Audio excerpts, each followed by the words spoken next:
Hello, students. Today we are going to have a topic on levels of management, which can be useful for BBA students, BCom, MBA, and MCom. And for your convenience, the same question can be asked for a short question as well as for long question. So, for your convenience, here I am assuming that it will be a long question, and I am explaining you this. But even if it is asked for a short question, you can easily write and you can cut down some points in it. So, let's move on. Yeah, levels of management. The term, as you can see on the slide here, the term levels of management refers to a line of demarcation. Demarcation, when you talk about demarcation, it is nothing but division. So we have different managerial positions. The bigger the organization, the bigger the managerial positions will be. So demarcation is nothing but division of different levels.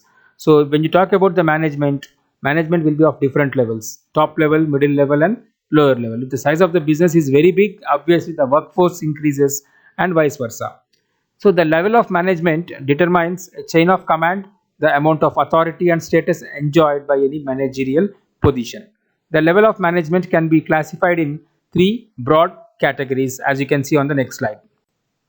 So we have three levels: top level, middle level management, and lower level management. In some books you may some books may show you four levels, but don't worry, even you can answer this as well: top level, middle level, and lower level. So top level management, so let us talk about the top level management, which looks after vision and mission of a company. As you can see on the slide here, it consists of the board of directors, CEO range, and managing director. These people are the people who will be always looking after the top level, and they always think about the future, where they want to be for the next 5 years, next 10 years. They will never interfere in day to day activities of an organization. That you have to remember. Top level people will always think about future, down the line 5 years, down the line 3 years. So they never interfere in day to day operations of any organization. So it is the ultimate source of authority, and it manages goals and policies for an enterprise. It devotes more time on planning and coordination, obviously, because they'll think about the future. So they always think about where we should be in the next 10 years or next 5 years. So let us have a look at the role, what kind of things they will plan in the organization. So let us talk about the first point here. Top management lay down the objectives and broad policies. Obviously, when whatever the policies that a management will make every day, so they'll think about broad policies. Policies kind of timings, policies kind of rules, conduct. All these are laid down by the top management because they are the ultimate authority, as we have discussed in the above. They are the ultimate authority. So they are the people who will give you the objectives, what they want to achieve, and the broad policies, what kind of policies they want to implement throughout the organization. All these things will be done at the top level. Next, it issues necessary instructions for preparation of department budgets, procedures, schedules. At the end of the day, they should approve the budgets. Okay, at the middle level, they may go with their budget, but the approval should come from the top level people. It might be from different departments. Advertising department you have HR department, you have marketing department. So it is the permission should be from the top level. They should accept the proposal of the budgets, all kind of things. Next, they are responsible to prepare strategic plans and policies, as we have discussed in the first point. Next, it appoints the executive for middle level, that is departmental managers. It controls and coordinates the activities of all the departments. Yes, they are responsible people to hire the middle level managers, middle level people. And why they are hiring them? Because to control the different activities in the departments. As we have seen already, you have multiple departments in a company like HR, marketing, finance, accounting departments, purchasing, sales, stores. So that's why it is very responsible. Next point, it is also responsible for maintaining a contact with the outside world. This point is very much important. Because why outside world? Because middle level and lower level will be thinking about day to day operations, and they are completely busy in their activities. So they don't know what's happening outside. So it is the duty of the top level to look after the outside world, where the who are the competitors, what are their products, how do we compete with them, what kind of strategies we need to frame. All this will be looked at the top level.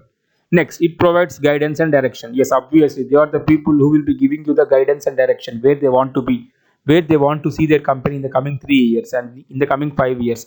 So they are the people who will guide you on this.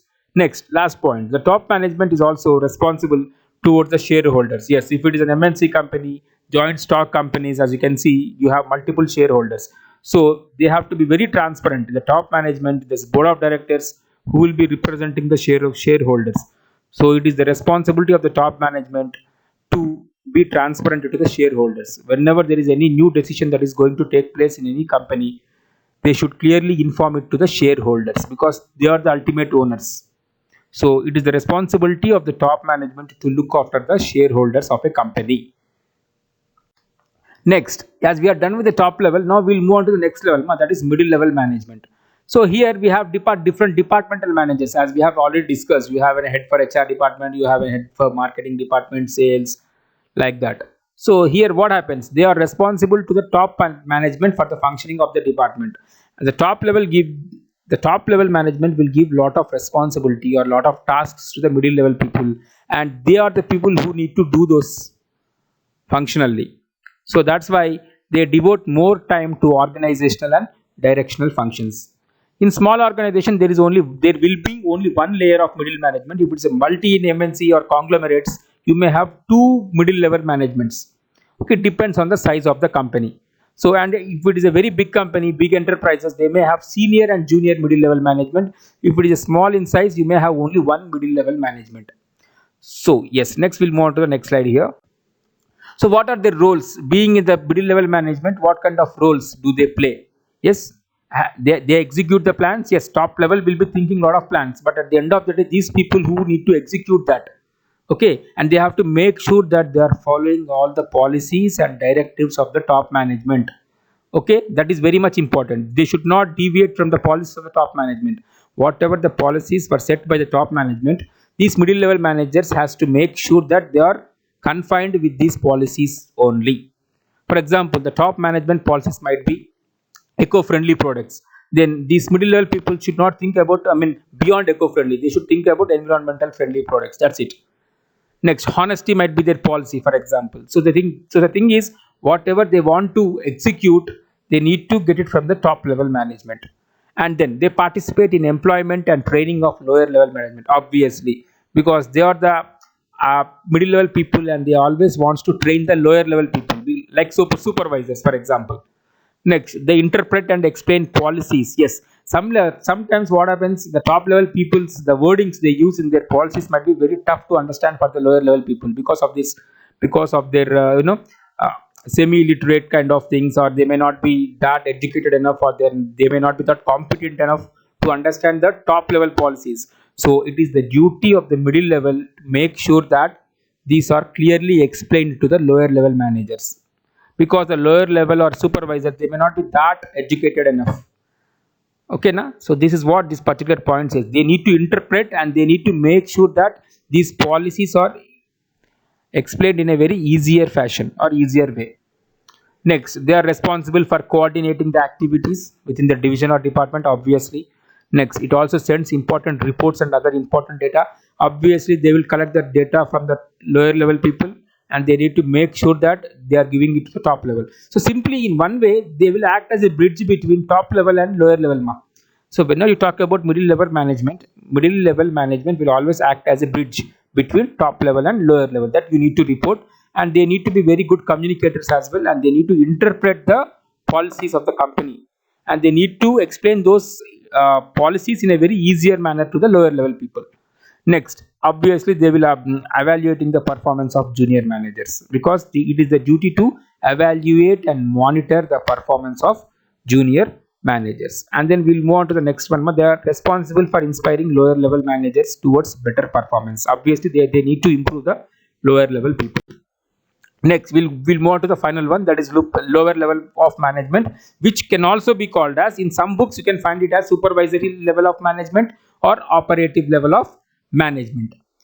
Yeah, so what is this lower level of management? All the supervisors, foremen, section officers, superintendent, you can find these people at the lower level. In the top level we find CEOs, MDs, whereas in the lower level management you'll find supervisors, foremen, whereas in the middle level you'll always find the managers, zonal managers, HR managers, departmental heads. So what is this? Supervisory management refers to those executives who work has to be largely with personal oversight and direction of the operative employees, because they need to take care about day-to-day operations, day in and day out. What is today's target? How many units we need to produce today? How many units we need to produce tomorrow?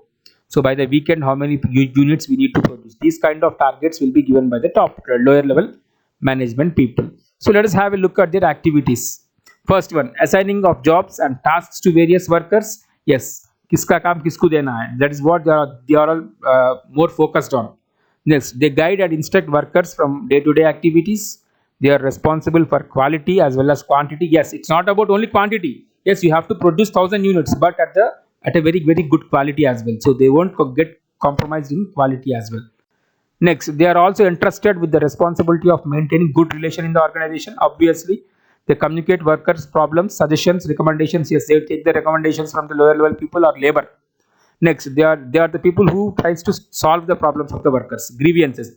Especially at the labor level, you will find multiple grievances, and it is the duty of the lower level managers to look after them.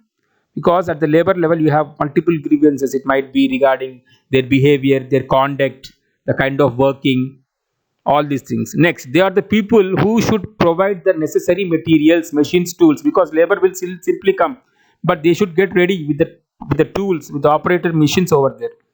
Next, they prepare periodical reports about the performance. Obviously, it is the duty of the lower level management to make some reports on the labor. How are they performing? Whether their performance is below par or above par. Next, they have to make sure that the discipline is maintained. Especially, you will find at the labor level, because they are not that really, that much educated. So they may sometimes create some panic in the organization, create some negativity kind of thing, because they are not that educated enough. So they need to make sure that discipline is followed in the enterprise, and obviously they need to motivate workers. And finally, they are the image builders of the enterprise, because you can sell any product, but the product is prepared by the lower level people and labor. So that's why they are the image builders. Being sitting at the CEO, I can imagine a lot, but at the end of the day, the workers matters a lot. If they are really interested, they can produce nice products with their enthusiasm and interest. So that's why they are called as image builders of the enterprise, because they are always direct contact with the workers. So that's all we have for this levels of management, and all the best for all of your exams. Thanks for watching. Subscribe to channel uh, to motivate me to make many more informative videos in the future. Thank you and all the best, guys.